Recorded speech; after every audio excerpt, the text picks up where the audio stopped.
As President Trump gears up to possibly invoke the Insurrection Act, or maybe by the time you've watched this video, by the time this airs, he already has, to secure the safety of our immigration officers amid all the chaos in Minneapolis, riots, social unrest, what timeless wisdom do the founders offer? Well, joining me with some historical and biblical insights is Tim Barton, president of WallBuilders and expert on the Constitution and America's Christian roots. Tim, welcome to the show, man. Thanks for joining me. Oh, my pleasure. Good to be with you. Love it. Love it. Tim, I was super excited to have you here. I've been trying to get you on the show for a while now. It was really tough. I'm going to be honest with you to keep this at the 30-minute mark that I usually like to have my shows because I had a million questions. So we might have to have you back because this is the abridged version of the show, just so you folks know. I love it. But Tim, I highly respect WallBuilders. The wisdom you guys and the knowledge that you guys share is fantastic. It's bar none. You guys don't just react to what's happening. Y'all have been doing this since the 80s. Is that correct? Yeah, my dad started back in the 80s. There's a lot of backstory. And so, for the sake of our condensed conversation, we won't get into all of it. But yeah, really, it was back in the 80s. My dad was on staff at a church. He was the principal of a Christian school their church had started.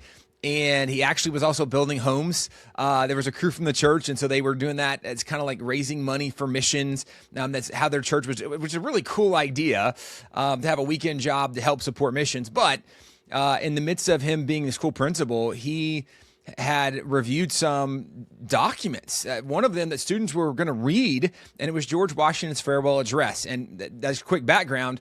He had been taught growing up, the founding fathers were really irreligious. They were atheists, agnostics, and deists. That, separation of church and state. That's the important thing that you needed to know. And so when he read George Washington's farewell address, and George Washington said that religion and morality are the indispensable supports of America's political prosperity, it really took him back because he was going, wait a second, George Washington is saying we need religion and morality or America's not going to succeed. And of course, if you read the farewell address, George Washington goes further when he says, in vain would that man claim the tribute of patriotism who should labor to subvert these great pillars. And so really, it just was an eye-opening thing for my dad because he didn't remember having ever read the farewell address. And so he had never seen a founding father say something like that. It started him on a rabbit hole to go back and start reading some of the founders' writings. And the more he read, the more he discovered what he had learned was totally incorrect and contradictory to what the founding fathers themselves wrote. And so since the 80s, he's been studying, researching, writing, and trying to tell people the true story of America from the founders' own writings, not what some academic expert might tell us, not what Wikipedia tells us, but actually going to the founders' writings themselves. And most of what their writings reveal are things that contradict the modern narrative, or might add some context and nuance that means the way it's being argued today is not actually what they were saying at that time. So since the 80s, we've been studying and trying to teach people the true story of America from the founding fathers. Yeah, and it really is eye-opening. We were talking before the show. I discovered you guys taking a biblical citizenship class, the Rick Green Patriot Academy guys, and it's like, well, wait a minute. He said that, and then you go double check, make sure you were right. And you're like, oh, wow, they really were way more Christian than we were ever taught. Yeah. And what I love about what you guys do is, like you said, primary sources. This is not secondhand. Don't ever go to Wikipedia for your information, first of all. But yeah, this is like from their own mouths, right, so to speak. And that's what I love about what you guys do. So let's jump right into it, Tim. So how did the founders view immigration in the early republic? Were they I assume, just open borders universalists, right? Well, this is what's interesting is there is way more nuance to some of this conversation because go back and read the Constitution. The Constitution says that Congress can pass laws for immigration purposes, but up until then, we were colonies. We had people coming in. And right. What was kind of universally done was different colonies had different rules of immigration. And even when you come to Congress, Congress had some rules of immigration, but they were actually enforced primarily at the state level. So it's up to different states how they're doing the immigration policy of the state, even though there's kind of an overarching law behind it. but it really, I mean, you have to go to like the late 1800s, 1890s, when you get to Ellis Island. That's when the federal government really kind of takes over immigration in that context. Before then, it was primarily states that were doing this. And you can go back and read the records of the founding fathers from the like Constitutional Convention era and maybe even surrounding years as they're adding some thoughts and concerns when John Jay writes George Washington, who's the head of the convention, and he's like, hey, we need to consider, like, as we're setting up our government structure, I don't know that we should allow people who aren't born in America to ever hold office in America, because they might come here. And as I read those writings, like instantly I'm thinking about people like maybe some congresswoman up in Minnesota, Somali background, right? And so John Jay tells George Washington that if we allow people to come in from other countries, even if they have to wait several years before they can be elected to one of these major offices, all they might do is come and do things that benefit the nation they're from and not things that benefit this nation. So you read these and you're just like, oh my gosh, this is so relevant for what we're dealing with Talk the about Omar foresight. Oh my gosh, right? But so you actually can go back and read, and they debated how many years should someone be here before they can become a U.S. citizen? How long should it take before they're able to vote? And partly what they acknowledged is that for many of these people, when you're coming from a European nation where there's a king and it's a different governmental system and it's not a constitutional republic, you don't understand how or why America is different, and you might vote based on where you've been, not with the understanding that we are trying to be different. We're not trying to have this hierarchy and the redistribution, and no, we want to be different. And so all of these debates happened, all of these conversations happened. They were largely in favor of people coming that were looking for religious freedom, that were escaping persecution.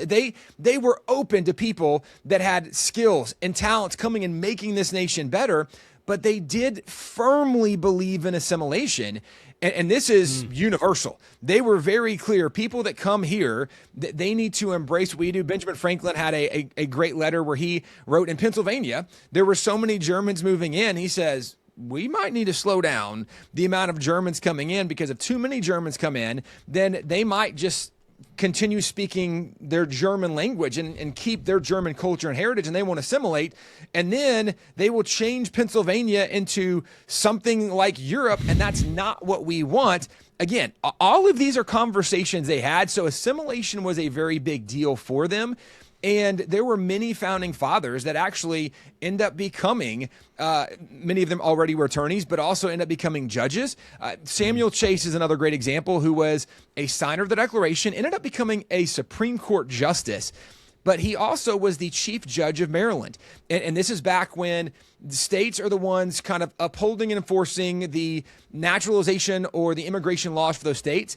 And there's a great document, I think it's 1793, where he's the chief judge, and he's on this certificate that he fills out, he's vowing for somebody's character. But one of the things in Maryland, one of their state laws, is not only did you have to take an oath to uphold the Constitution, you had to take an oath that you believed in the Christian religion to become a naturalized citizen in Maryland. So I've thrown a bunch of stuff out there, but the bottom line is, yes, the founding fathers, they definitely had thoughts on immigration. They had thoughts on assimilation. They had concerns if there weren't some boundaries of how it could change America. And even in the naturalization process, there was also some clarity, and again, depending on the colonies, but this is literally in Maryland's naturalization papers. When you became a citizen in Maryland, you actually had to confirm not just you're going to uphold the Constitution, but that also you are affirming the Christian faith, or you could not become a citizen through the state of Maryland. That's wild to hear. That's wild, because I knew that the colonies all had state churches, right? In order to hold office, typically you had to confess some kind of Protestant belief of some sort, whether the Bible was true or, affirm the Trinity or what have you. I knew that. I did not know that that Maryland, you had to affirm Christianity to be a citizen. Makes me wonder if maybe we should have took a page from Maryland's book. But did the founders have let the kind of states do their own thing? Because I can't imagine that immigration then is anything like what we saw in 2020, where they were just flooding over by the millions and the government's bringing them over. So did they foresee that it could be a crisis like like what we had, because I don't think anybody really predicted what really happened with immigration here. Yeah, I mean, no, there's no way the founding fathers would have ever thought this. But also, in fairness, the founding fathers had so many warnings and so many guardrails in general for America, so many that we've discarded today. Where, I mentioned George Washington's farewell address, where he gives some basic guidelines. He talked about, hey, avoid foreign entanglements, stay away from debt, make sure you love principle more than party. I mean, so many things that you can unpack now, and you're like, man, we're messing this up in so many ways. But also, where he talked about religion and morality have to be the foundation of the nation. The year after he leaves office, when John Adams becomes the president, John Adams in his second year as president writes a letter to the militia of Massachusetts. And this is a very noted letter for one phrase from it. The whole letter is great. I think it's 5 paragraphs. It's a super easy letter to find. But this is where he has the famous line that our Constitution was made only for a moral and religious people. Okay. It is wholly inadequate to the government of any other. And the reason I bring that up, even with immigration, was part of this idea of assimilation. They wanted America to be a refuge of sorts, but a refuge for who? A refuge for people that had a similar ideology and worldview when it came to the notion of not just maybe a work ethic, not that, we are coming to accomplish and build and achieve, but also even some core values that if you're going to be an American citizen, understand that this is who we are as Americans. And it's one of the things that I think we've really disconnected even in our modern understanding, where we have secularized the nation to such an extent that we have forgotten that the very foundation our nation was built on was the belief that there's a God, that our rights come from him, and government exists primarily to protect your God-given rights. That is their main function. And the reason all that matters is, we saw this clearly evidenced during COVID. If we don't believe there's a God who gives rights, the only other option is there's a government. And this is, again, what we saw in COVID, the government saying where we could meet, where we could assemble, what was essential, what wasn't. And all of us as Americans should have instantly been like, you don't have any authority to tell us that, right? Yep. God's the one that gave me the right to work and make a living. God's the one that gave me the right to assemble with my friends in church, to go see my family, to go to a wedding or a funeral. Like, you don't get to tell me those things. But I say that strategically because this was not only what the founding fathers warned about, this is part of what shaped their ideology, even of who came into the nation. Mm-hmm. And so this idea we have that the founding fathers had a belief, freedom of religion, there's no doubt about that. But as you kind of alluded to, their idea of freedom of religion, very different than the way we've interpreted that today. Because the freedom of religion for them, at the time of the Constitution, I think it was 9 of the 13 colonies had official state-established religions. But all 13 of the constitutions of those states actually had acknowledgments of God, or as you mentioned, many of the Trinity, Jesus Christ, that you had to believe in the Old and New Testament to even hold office in many of those states. So this was a very different idea, that we were not saying the freedom of religion was Buddhist or Muslim or Hindu or Christian. No, it actually, their idea was Episcopalian or Anglican or Baptist or Methodist. It all was centered around the Christian faith, but we weren't going to dictate which establishment of Christianity you had to be. That's what they called the establishment of religion, because in Europe, that's what it was. If you were in England, you had to be Anglican. By law, you could be persecuted in prison for doing things against the Anglican church in a different denomination of religion. In Germany, they were Lutheran because, right, Martin Luther, 95 Thesis in the door of the church of Wittenberg. You can go down the list. In Italy, they're Catholic. Virtually every king chose a religion, but the religions were a sect of Christianity. And this is where, again, today we have so confused what that is. And why I say it is because as we're seeing, not just the overwhelming of these southern borders, which I think was very intentional for lots of reasons from a Democrat perspective, because they want to build up support in their states. And actually what we're even seeing from Minnesota with so many of these fraudulent businesses that are getting so much money and they're making campaign donations only in one direction, right? Gee. Interesting how all this happens. There's political motivation behind this, and it's not for the betterment of the nation. And so certainly the founding fathers would have had very strong thoughts and opinions about this. But in the midst of that as well, they would have had strong opinions and thoughts about having areas that are literally setting up as Muslim centers, because the founding fathers did deal with Muslims often in their day, but the majority of the interaction they had was actually in warfare, because the Muslims were targeting and killing the Christians. And that's why we even like part of the Barbary Pirates War, that you can go back from the end of the revolution for 30 plus years up until Madison, the end of Madison's presidency, we're fighting Barbary pirates, and they targeted and singled out America among many other nations. They targeted and singled out Christian nations. And so this idea that we have the freedom of religion, it's true. But the founding fathers, and actually many presidents, even Supreme Court, have identified that the Constitution does not give the citizens the freedom to destroy the Constitution, right? Like the First Amendment doesn't give you the freedom to use the First Amendment to destroy the First Amendment. And this is one of the things that was the caution with some of the different ideologies that are coming in here. It doesn't mean that Muslims can't live in America, but right. it is a concern about the Islamification of America, because Islam is not just a religion, it's a political ideology. There's a very much broader context with that. And so the idea is not that Muslims shouldn't live in America, or Hindus or Buddhists. No, everybody's welcome in America. But if we start fundamentally changing the ideology of what America is, built on the idea that there is a God who gave us our rights, government exists to protect those rights, and the very formation of our laws was built on the Christian system. When we lose that, we lose what America is. And that was part of the concern with immigration, even in the founding era, which is why even some of their immigration documents, you had to certify that you were affirming the Christian faith to become a U.S. citizen. That's crazy for us today, but that is part of what they did in their time. Yeah, it's wild, and you were right. What happened in 2020?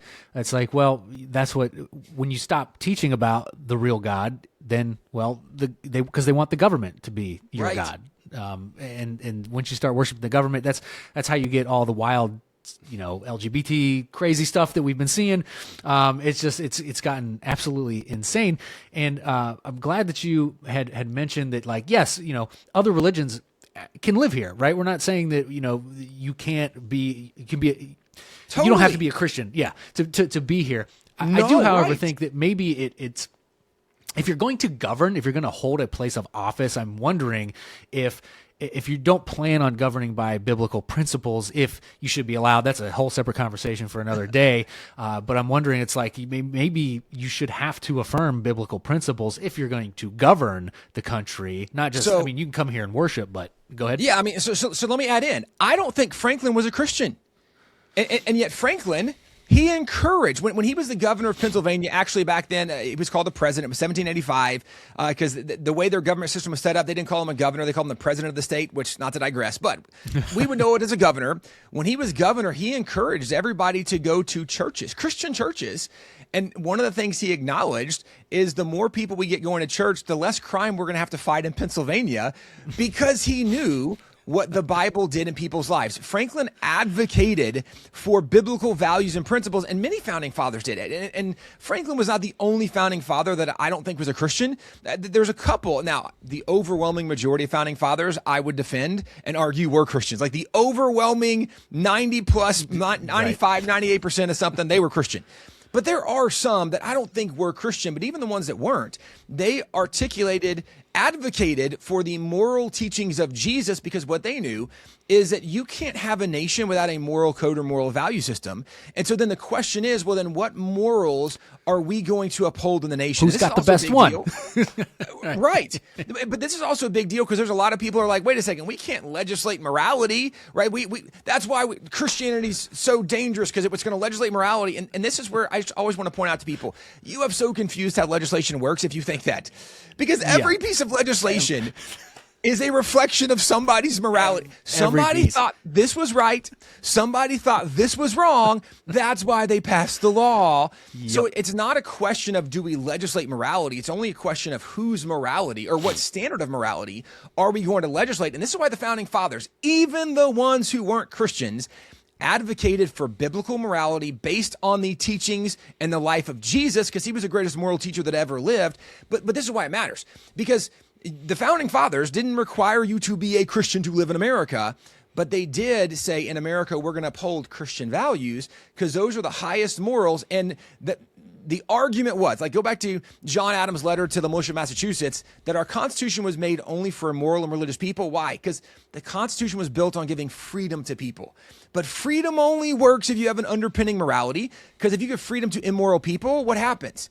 Well, some of the mob riots we have seen over the last many years, or by the way, Chicago on a weekend, like, we've seen what happens when there are people with freedom and don't have the right kind of morals. Well, our nation can't function like that. If we want to live as a free people, we have to have a high moral standard. And there was no greater moral teacher than Jesus, which is what the founding fathers advocated. And so this is not to say in exclusion that other people can't come and live in this nation. No, we would love everybody to come and live in this nation. The people that want to make this nation better, that want to contribute, that don't come just to get on the welfare and the social programs. No, come and be a contributor. We want you here. Help this be a better nation. But understand, when you come here, there are some basic moral values that govern this nation. And those basic moral values are built on the Bible and on the life of Jesus. And that's why we've been able to be a free nation for 250 years. Roughly coming up.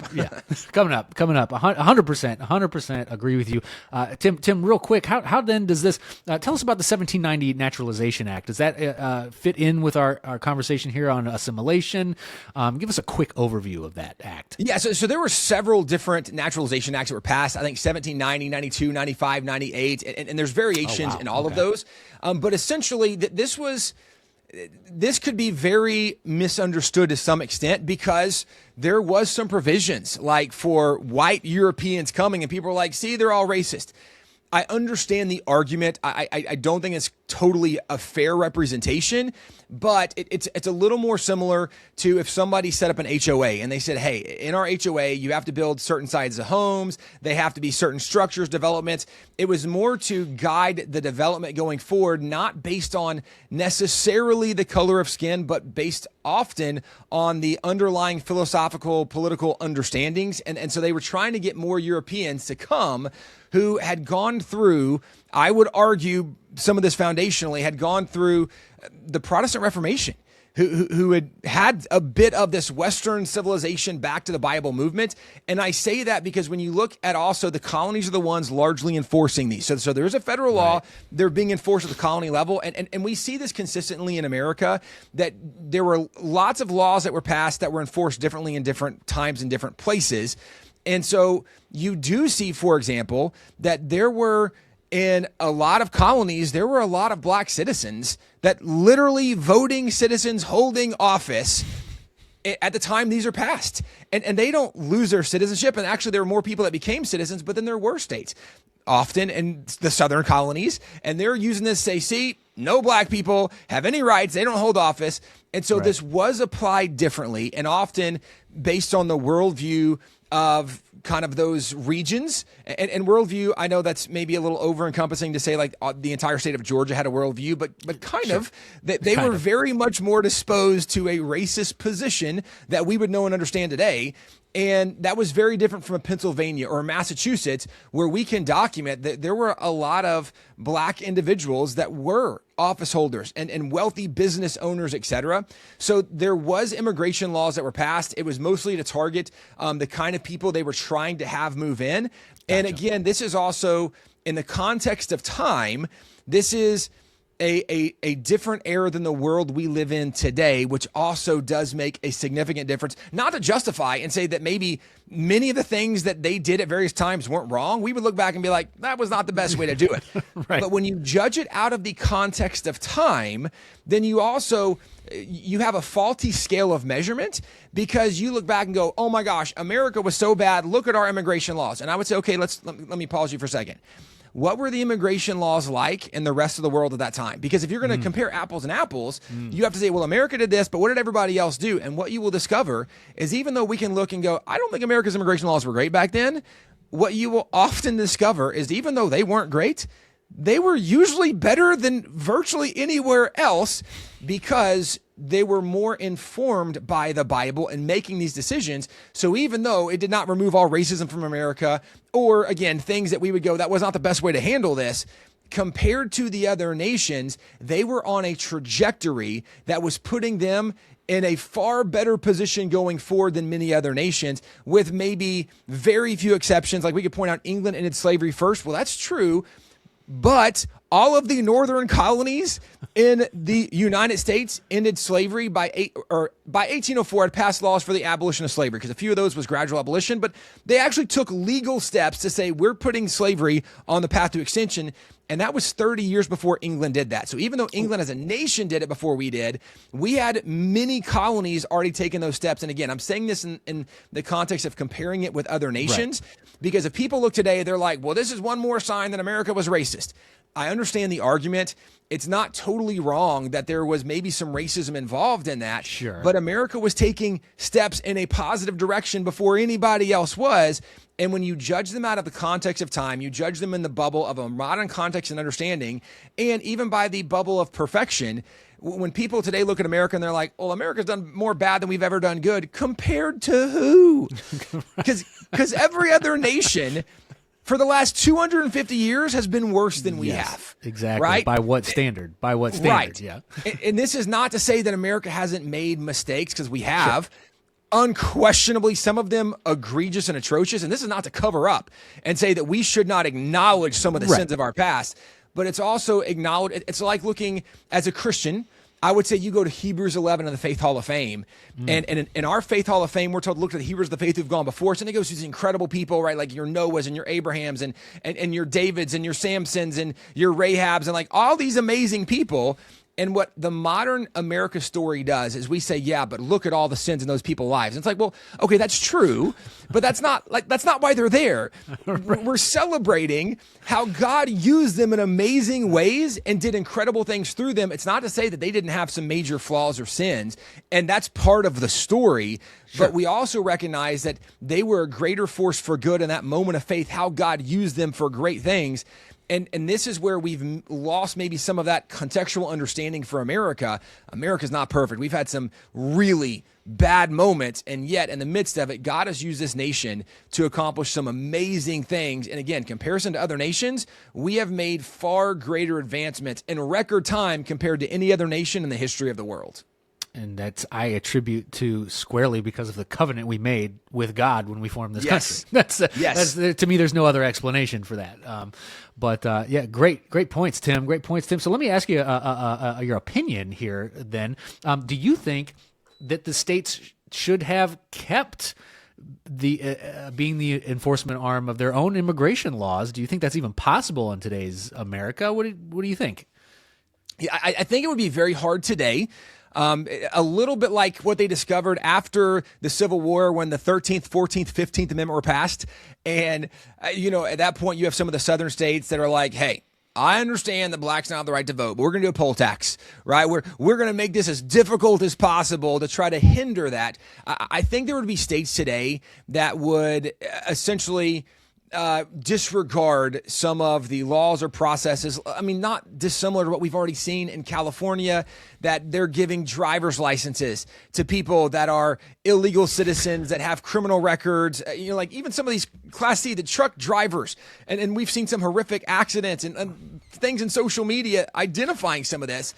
I think it would be a challenge to some extent based on the political agenda, motivation, and maybe underlying perspective that some of the states have. But where it does make sense is if somebody's immigrating to the United States, they don't live in the United States. They live in a state in the United States. And so then it does make sense at some point that, for example, in Texas where I live, we have millions of people that come across the southern border into Texas, and then many of them go to other states, but many of them stay in Texas. It does make sense that Texas ought to be able to say, hey, if you're going to live here in Texas, you don't get to stay on the welfare, the social programs. You do have to actually learn to speak English. You have to get a job. It does make sense that Texas ought to be able to have some requirements so that the immigrants coming in are not a burden to the state of Texas, because the state of Texas is not receiving all compensation for these expenses from the federal government. The state of Texas actually has a financial burden for a lot of this mass migration and these people that many of them under the Biden administration were told, come here and we'll provide your housing and cell phones and healthcare and food and all these things. And now they're literally a burden on the state of Texas. And this is not like saying that we don't love and care about people as Christians, but it's also recognizing God made different institutions. God made the government, the church, and the family. They all have a different role. Well, as a Christian, I want to love and care for people, but the government's job is not to turn the other cheek. The government's job is not to take care of the poor and needy. The government's job is to protect the citizens and to enforce the laws. And part of protecting citizens, you do have to have immigration laws and codes and customs in place so that you actually know who's coming in, and the ones who don't have the right to be here, especially ones that are part of gangs that have violent records, where there actually were nations that were releasing people from prison, sending them to America so they're not a financial burden on those nations anymore. And now we have people in America that have crazy criminal records. So again, backing up, this is where it does make sense that in states, the government ought to have some say in that immigration process. But recognizing how polarized America is, and there are people that would see political advantage and say, hey, we want 10 million immigrants living in California because now that's going to influence how many congressional seats we will get based on the next census. And when we see how everybody lives and the apportionment. And so this gives us greater representation and blah, blah, blah. So there are some practical political challenges to that, but there definitely are some practical benefits that should be in place for states to be able to impose for people coming in, and not have the federal government say, no, you can't have a work requirement for people in your state on a welfare program. Like, no, the federal government should not hinder states from being able to have standards that are beneficial to their states. Agreed. It's a very, very fine line. Yes, it could definitely be abused if you give the states too much power, because we know the agenda of the blue states. But at the same time, like, maybe states should have a little bit of a say in the matter as far as the welfare programs goes, because people don't understand, like, when you pay people cash under the table, well, that undercuts wages for regular folks. When you jam 20 people into a one-bedroom apartment, well, you're jacking up rent costs for those doing it the right way, and it's just it damages communities in ways people don't even think about. And as far as biblical goes, people forget in the story of the Good Samaritan. The Good Samaritan took care of that guy of his own money. He didn't go. He didn't say, "Hey, wait right there. I'm gonna go get your social worker." Right? He took care of it from his own capital, and he even paid the innkeeper. Didn't even make the innkeeper use his own capital. He paid him and said, "If it's more when I come back, I'll give you more out of my own pocket." People forget that. But Tim, I got a couple action items here, but before we get to those, real quick, I want to get your take on this Insurrection Act. Yeah. Is there anything similar that you're seeing in Minneapolis that happened in American history that maybe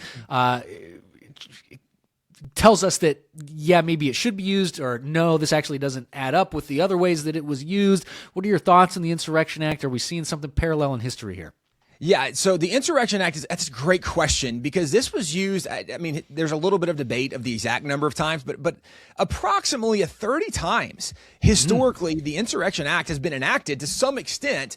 And there were cases where there were mobs, there were riots. And so the Insurrection Act was applied to bring order to a place where there was disorder. I think certainly if you go back to some of the Black Lives Matter protest, there is, in my mind, every justification that you could have had an Insurrection Act when you look at the destruction, the damage to private property, to homes, that the lives that were lost, the people that were injured. Absolutely, I see cause for this. And it makes total sense. One of the things that's also kind of worth noting about this is so many of these riots, they're happening in deep blue cities, usually in blue states, but in deep blue cities. And in many of these, we know now, over the last many years, there have been times where police were given stand down orders, or they were to some extent handicapped in what they were allowed to do. And we don't want to cause more trouble, and just let the people express themselves, let them destroy some things for a while. It's crazy, right? Like, literally, this is crazy. And this is not now long ago when we're having this conversation that there were protesters that went into a church. And I mean, this is nuts. This is where at some point, I think the president is completely justified to say, we're going to have law and order. This is the role of the government. The role of the government is to bring law and order and to protect citizens, and that also includes private property. So this is not a one-off that there would be justification for President Trump to do this. I think because of the polarized nature, one of the things we've seen up in Minnesota is Governor Walz is calling maybe for the state guard to come in and oppose any kind of federal thing. So he's literally acting like he's setting this up for some kind of civil war, which is just nuts. Trump does not want that. President Trump, even though a lot of people see him as this agitator, look at what he's done around the world, helping bring peace between so many nations that have been in conflict. He is not a president who wants disorder and chaos. And ultimately also, by the way, as people of faith, one of the things that should be a good indicator for us, God is a God of order.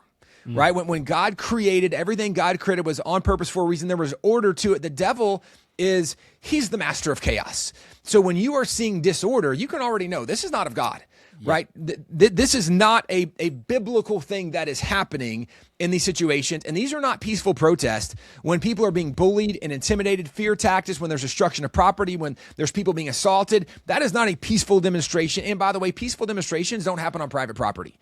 You can't go into a private business or a church and say, well, it's a peaceful protest. No, that's actually trespass. They were asked to leave. They didn't leave. That's criminal trespass. There's lots of other laws that people are now discussing what might be used and how they might be utilized. Not to digress on that, but all of this, again, to say, President Trump recognizes the polarization of the nation. And so it would not surprise me if he doesn't use the Insurrection Act, but I think he's fully justified in using it. But I think if he uses it, a lot of Democrat governors would see this as justification for them to amp up the temperature of the room, which would be very dangerous for America. And I think President Trump is smart enough to know that. And so he's navigating it carefully. But historically, I think he's totally justified when some of these things are going on to use the Insurrection Act to bring control, stability, and to restore law and order in those places where it's happening. Yeah, we desperately need some law and order. And it's just Minneapolis. What is going on there? There's got to be some normal people in Minnesota that I think if they were to cry out, maybe Trump would go ahead and invoke that Insurrection Act. You're right, man. It's been crazy times. He's talking about a job I don't want is what Trump is doing right now. That's just, I don't know how he ever gets any sleep. I honestly don't. It's been wild stuff. Tim, last couple questions here for you, because I like to leave the people with some practical things they can do. So let's start off with, for those feeling overwhelmed, right? Like you said, we just saw, protesters bust in a church, what is normally a place of safety and comfort. What is some encouragement you can provide Christians to help them, stay engaged and stay hopeful? Yeah, so the basic things I would encourage everybody, people of faith specifically, as Christians, the number one thing we got to do is we need to be more intentional about praying for the nation and praying for this. Because again, let's back up. God's a God of order. When you're seeing this chaos, that's not from God. There's something spiritual happening in our nation. And this is also, the Bible talks about this, right? Go read Ephesians 6, that there are spiritual forces. There's a God, there's a devil. Those are real. And there's a spiritual battle happening around us. We need to be more strategically intentional about praying for what is going on. We do believe prayer works. It impacts and changes things. There's a reason we are told in the scripture that we are supposed to pray. And actually, even at times, we're supposed to fast and pray. So that's a real thing. And I think we need to be more intentional about praying more often for our nation, for our communities, for the things going on. The second thing, I think we need to be far more bold in actually speaking up. One of the things that when you see some of these mobs, for example, part of their goal is intimidation tactics. They want to bully people. They want to make you cower. They want to make you fearful so you don't speak up. And ultimately, when good people don't speak up, we become more compliant. And the bullies actually get to accomplish their purposes because they didn't have the right opposition. And I'm not now talking about like physically standing up. That might come in a minute. But right now, it's speaking up.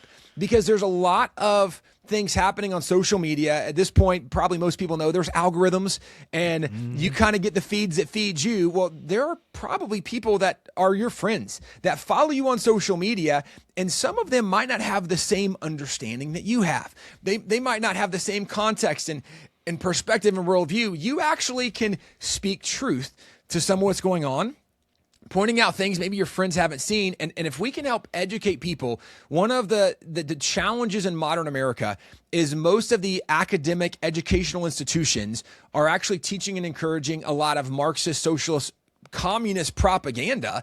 And so we now are literally seeing kids, elementary school, all the way up through universities, that are being encouraged how to go have these protests and how to kind of bully tactic to get your way. Well, we need to help people understand, guys. So there is like a way we pass laws. Like there's a civic process. There's honest conversations, and maybe even a biblical perspective worldview, like whose role and responsibility are some of these things. But we need to be far more vocal in speaking up. And that also means calling out evil and immorality when we see it. When we see things saying, hey, that's not right, and here's why it's not right, and be willing to engage in that conversation. And I'm saying now mostly online on social media. And I think a lot of people have been intimidated because they don't want to have friction. They don't want to have drama. They don't want to get in trouble with work or coworkers or boss. At some point, if we don't stand up and start speaking up, then we very well could lose the freedoms that we've had in America. And this is not just important for us. You and I talked before the program. Y'all recently had a child. I have 2 young children. I'm now very much thinking about my kids. Hopefully, God willing, one day my grandkids. And I don't want them growing up in a socialist, communist, Marxist nation where we only have the freedoms the government says we have, which means we don't really have freedoms. I don't want that for them. But if we don't start speaking up and helping re-educate people, that is the direction we are going. So the second thing, after we pray, you need to start speaking up more. And then the third thing is we do need to have more courage, that when bullies come up, we don't need to cower to bullies. And I say this with the love of Jesus as much as possible, because obviously Jesus taught in the Sermon on the Mount, you turn the other cheek. If someone slaps you on one cheek, turn the other. Okay, that was an insult. Right? That is not a physical assault. That's not letting somebody come in and take over your church. No, at some point, somebody, and most of us, actually, depending on the generation, this might be different. I was a child of the 80s, so it was a little bit before kind of some of the softer, gentle parenting idea. But like literally, I grew up the generation where it's like, hey, there's a bully in the playground, you punch him in the nose, and they learn, don't be a bully, nobody likes you, right? At some point, we have to have the courage of conviction to stand up and say, I'm not going to let people bully in my church, right? I'm not going to allow people to get away with this nonsense. And this doesn't mean we go on offense in any kind of aggressive, violent way. No, but it means we have the courage not just to speak up, but to stand up. If somebody comes up, no, I'm not backing down. I'm not, because I'm standing on the courage of my convictions and the love of Jesus, right? Again, this is not being the aggressor of any kind of conflict or confrontation, but at some point we have to figure out what is, as the adage goes, like, what is the hill you're willing to die on? And I'm willing to die on the hill of my faith. I'm willing to die on the hill of defending my family, but also even probably the inalienable rights that our nation was built on. Because if we lose the freedom of religion, the freedom of speech, the right of self-defense, we're going to lose everything else. And then we are going to become like any one of the fallen nations through the history of the world. So I would say we need to pray more, we need to speak up more, and then we need to more courageously stand up against evil, not against things we don't like per se, because some things we don't like aren't always evil. No, stand up courageously against what is evil, what is immoral, and people coming into. I'm going to stand up against shrimp. I can't stand shrimp. I'm not going to let you do it. Right. But people coming in and disrupting a church service. I mean, what we saw, go back and watch the videos. That is actually immoral. And some of it is far closer to borderline on evil, because there actually are videos of the protesters going up. There's families in a pew together, like mom and dad covering their child who's terrified of the mob that is now surrounded. Okay, that's evil. When you are bullying a child, threat, intimidation, that is immoral and evil. And at some point, somebody needs to stand up and get in somebody's face and say, you need to back up and sit down. Right? We're not going to do this. And I'm not calling for anything other than let's work on that courage muscle, because God willing, it doesn't come to it. But at some point, we have to know what's the line in the sand that I'm not going to let somebody cross, and I'm willing to stand up to defend. And again, this is not calling for physical conflict, but at some point, we have to be willing to say, okay, like as a mom and dad, my kids are the number one thing I'll protect and defend. My faith, I will stand up to protect people in this faith. We have to have more courage going forward. Pray more, speak up more, and be more courageous. Amen. Amen. And if you're courageous, you will encourage others to be courageous as well. Courage breeds courage. Tim, thank you so much for joining us and sharing your wisdom today. I appreciate you, man. Where can people find you? WallBuilders.com is the best place to go to find out more about what we're doing. Awesome. I will have the link in the show description. Folks, you can find me on X, YouTube, and Rumble. Check the links below. And Christians4Liberty.com. That's the number 4, where you can find not only my episodes, but some great articles on political issues written with a biblical lens. Tim, would you be so kind to lead us out in prayer? You bet. Well, God, we thank you for what you are doing in our lives. God, we ask for everybody listening that you would, God, move in their lives, that you would soften their hearts for anything you want to impart to them. God, that you would open our eyes to see what you want to show us. Open our ears to hear when you speak to us, God, that you would help us in all that we are doing, navigating this life that you've given us. Thank you for the journey you have us on, the story you've given us. God, help us be people that fall more in love with you, that do a better job of loving those around us, and let us be defenders of truth and of liberty. In Jesus' name, amen. Amen. Folks, don't forget Jesus and freedom over everything. Till next time, God bless.